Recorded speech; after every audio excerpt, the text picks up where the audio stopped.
ఇప్పుడు no cost cough syrup తో 60 రూపాయల విలువ గల ఇన్హేలర్ పూర్తిగా ఉచితం. దెబ్బకి దగ్గు జలుబు మాయం. భయపెడితే భయపడతామనుకోకండి. ఇది కొందరు కాంగ్రెస్ ఎమ్మెల్యేలకు ఖర్గే ఇచ్చిన వార్నింగ్.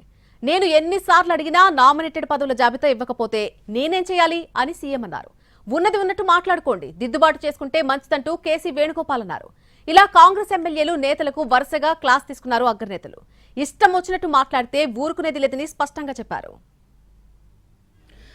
గాంధీ భవన్ లో Congress political affairs advisory committee meeting జరిగింది. పీసీసీ చీఫ్ మహేష్ కుమార్ గౌడ్ అధ్యక్షతన జరిగిన ఈ మీటింగ్ లో కాంగ్రెస్ జాతీయ అధ్యక్షుడు మల్లికార్జున్ ఖర్గే, పార్టీ ప్రధాన కార్యదర్శి KC Venugopal, Telangana incharge Meenakshi Natarajan, CM Revanth Reddy, deputy CM Bhatti Vikramarka పాల్గొన్నారు. కొందరు ఎమ్మెల్యేల వ్యవహార శైలిపై party chief Mallikarjun Kharge serious అయ్యారు. 4-5 గ్రూపులు కడితే భయపడతాము అనుకుంటున్నారా అని క్వశ్చన్ చేశారు.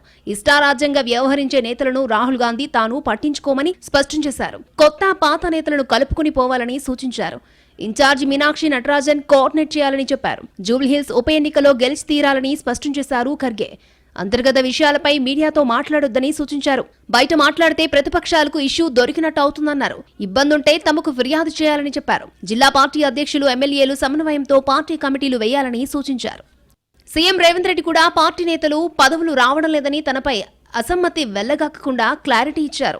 ఇన్ఛార్జ్ మంత్రులు, పీసీసీ ఎంత త్వరగా జాబితా పంపితే అంత త్వరగా నామినేటెడ్ పదవుల భర్తీని క్లియర్ చేస్తాను అన్నారు. తన దగ్గర పెండింగ్ లో ఏమీ లేవని స్పష్టం చేశారు. గతంలో కూడా చెప్పానని, లిస్ట్ ఇస్తే వెంటనే భర్తీ చేస్తారని స్పష్టం చేశారు ఆయన. క్యాడర్ అసంతృప్తికి గురి కాకుండా వెంటనే జాబితా పంపాలని స్పష్టం చేశారు సీఎం. జూబ్లీహిల్స్ ఉప ఎన్నికలకు తాము సిద్ధంగా ఉన్నానని, ఏఐసీసీ ఏం ఆదేశిస్తే అది పాటిస్తాను అన్నారు. కాంగ్రెస్ ప్రధాన కార్యదర్శి కేసీ వేణుగోపాల్ కూడా నేతలకు దిశానిర్దేశం చేశారు. మొత్తంగా క్రమశిక్షణకి ప్రాధాన్యతనివ్వాలని చెప్పింది పార్టీ. ఎమ్మెల్యేలు పద్ధతి మార్చుకోవాలని ఓ రకంగా అల్టిమేటం ఇచ్చింది. ఇక జడ్చర్ల ఎమ్మెల్యే అనిరుద్ రెడ్డి వ్యవహారంపై పార్టీ సీరియస్ అయింది. తన వ్యాఖ్యలపై నివేదికనివ్వాలని క్రమశిక్షణ కమిటీ చైర్మన్ మల్లు రవిని ఆదేశించారు PCC chief Mahesh Goud. Jadcherla MLA Anirudh Reddy వ్యవహారాన్ని సీరియస్ గా తీసుకోవాలని పీసీసీ నిర్ణయించింది.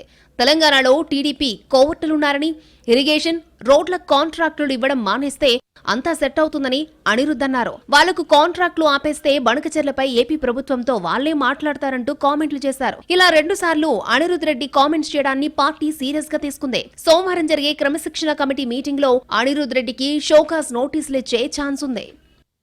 వరంగల్ జిల్లా ఎమ్మెల్యేలు కూడా కమిటీ ముందుకు రావాలని ఆదేశాలందాయి. కొండా మురళి ఇచ్చిన రిప్లైపై శుక్రవారం చర్చించిన కమిటీ సోమవారం కొండా మురళి వ్యతిరేక శిబిరం ఎమ్మెల్యేలను పిలిచి ఏం జరిగింది అనేది వివరణ కోరనున్నారు. దీంట్లో భాగంగా ఎమ్మెల్యే నాయని రాజేందర్ రెడ్డిని కమిటీ పిలిచి మాట్లాడింది.